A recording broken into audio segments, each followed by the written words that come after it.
हाय. साधी सोपी रुचकर रेसिपी. चला तर मग बनवूया छोले वांगे.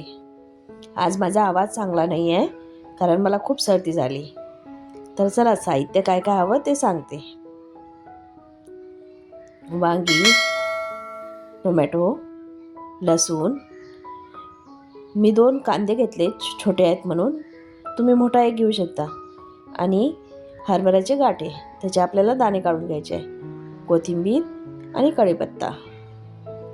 मी हरभऱ्याचे दाणे काढून घेतले, वांगी कापून घेतली, टोमॅटो पण चिरून घेतला आहे आणि लसूण आणि कांदा.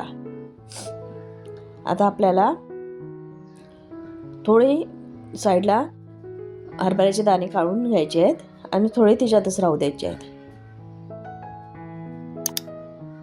आणि खलबत्त्याच्या आणि थोडे थोडे ठेसून घ्यायचे आहेत ते आबडधोबड.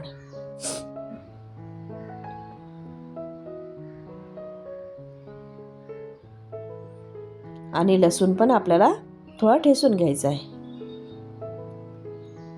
तुम्ही याच्यात वाटण पण टाकू शकता, पण मी एकदम सिंपल केलेली आहे. वाटण करून एखाद्या वेळेस तुम्हाला दाखवेल.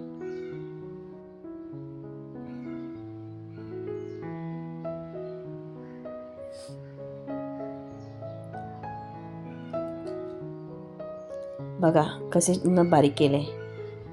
लसूण पण बघून घ्या आणि बाकीचे मग मिक्स करून टाकायचे. आता कढई ठेवायची. कढईमध्ये तेल टाकायचं.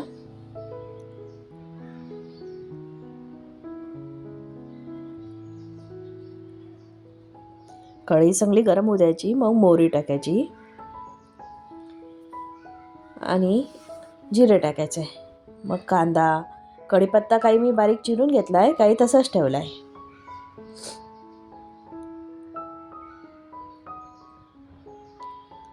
हे सर्व टाकल्यानंतर चांगलं मिक्स करून घ्यायचं आहे. मग कांदा झाला की त्याच्यामध्ये तिखट, हळद आवडीनुसार टाका, धने पावडर आणि मी घरगुती मसाला टाकला आहे. तुम्ही गोडा मसाला पण टाकू शकता किंवा तुम्हाला गरम मसाला हवा तर गरम मसाला पण टाकू शकता, तुमच्या आवडीनुसार.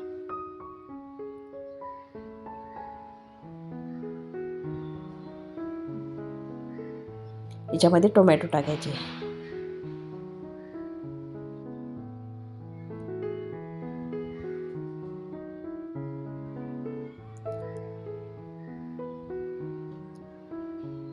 याच्यामध्ये मी थोडं पाणी टाकलं आहे. याला चांगलं होऊ द्यायचं.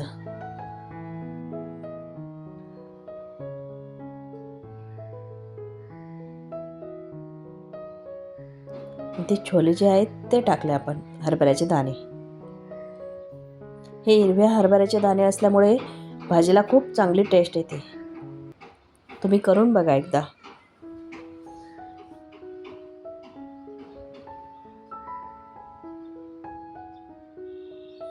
झाकण ठेवून थोडा वेळ होऊ द्यायचं. एक वाफ झाली की मग त्याच्यात आपण वांगे टाकून घेऊयात.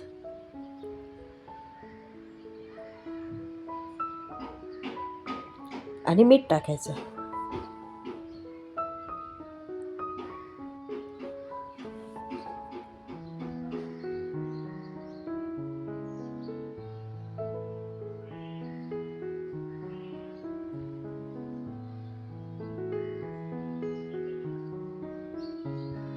झाकण ठेवून याला चांगलं होऊन द्यायचं.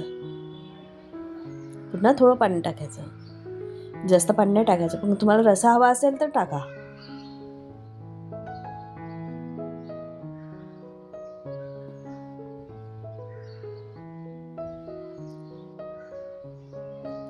छान शिजेपर्यंत परतून घ्यायचं आणि होऊ द्यायचं.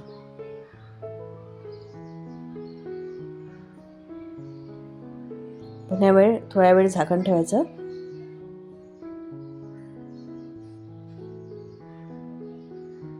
बघा